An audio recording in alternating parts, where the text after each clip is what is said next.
মানবিক করিডোর বিষয়টা বিশ্বের নতুন নয়। এর আগেও বিশ্বের বিভিন্ন যুদ্ধ বিধ্বস্ত দেশে এমন করিডোর দেওয়ার উদাহরণ আছে।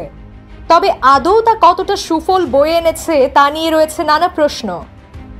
সম্প্রতি জাতিসংঘের অনুরোধে মিয়ানমারের রাখাইন রাজ্যে ত্রাণ পাঠাতে বাংলাদেশের নীতিগত সম্মতি এ যেন যুদ্ধ আর রাজনীতির এক জটিল মোড়। যদিও সরকারের পক্ষ থেকে বলা হচ্ছে শর্ত সাপেক্ষে, তবে কি সেই শর্ত তা এখনো স্পষ্ট নয়। এ নিয়ে দেশের রাজনৈতিক অঙ্গনেও পাল্টাপাল্টি বক্তব্য শোনা যাচ্ছে। দেশের সাধারণ মানুষের মনেও প্রশ্ন উঠেছে, এই করিডোর কি শুধুই ত্রাণ দেওয়ার রাস্তা, নাকি মানবিকতার আড়ালে এ এক নতুন সংকটের শুরু?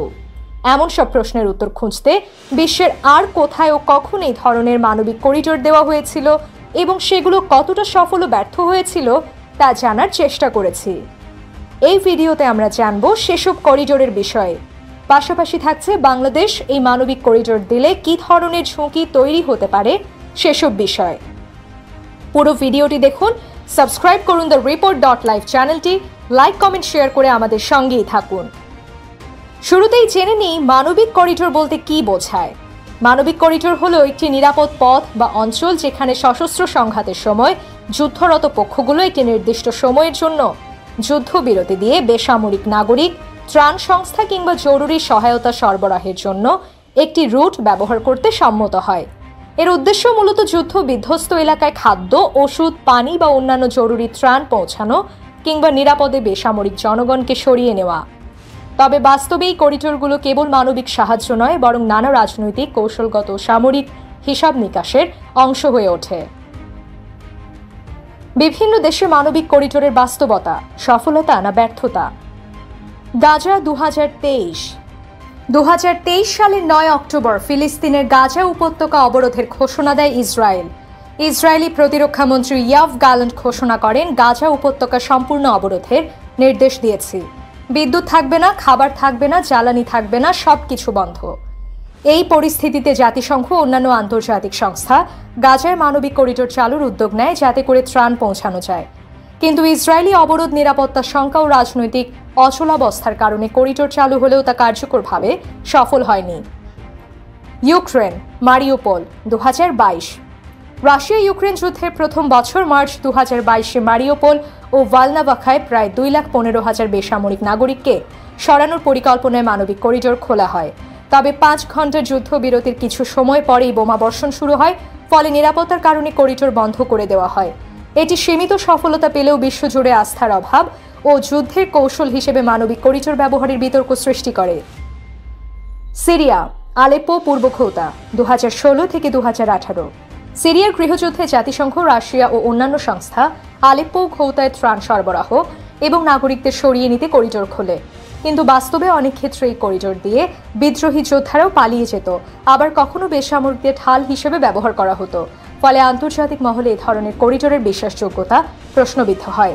সুদান, ইথিওপিয়া, টাইগ্রে, ইয়েমেন এই দেশগুলোতেও জাতিসংঘের মাধ্যমে ত্রাণ করিডোর চালু হয়, কিন্তু স্থানীয় বিদ্রোহী গোষ্ঠী বা সরকারপন্থীদের বাধায়, ত্রাণ লুট, নিরপেক্ষতার অভাব কিংবা অস্ত্র পাচারের অভিযোগে বেশিরভাগ করিডোর ব্যর্থ হয় বা অকার্যকর হয়ে পড়ে। বাংলাদেশ ও রাখাইনে মানবিক করিডোর বিপজ্জনক নাকি বাস্তবমুখী সিদ্ধান্ত? এই বৈশ্বিক অভিজ্ঞতার প্রেক্ষাপটে এখন আলোচনায় এসেছে বাংলাদেশ থেকে মিয়ানমারের রাখাইন রাজ্যে মানবিক করিডোর চালুর সিদ্ধান্ত।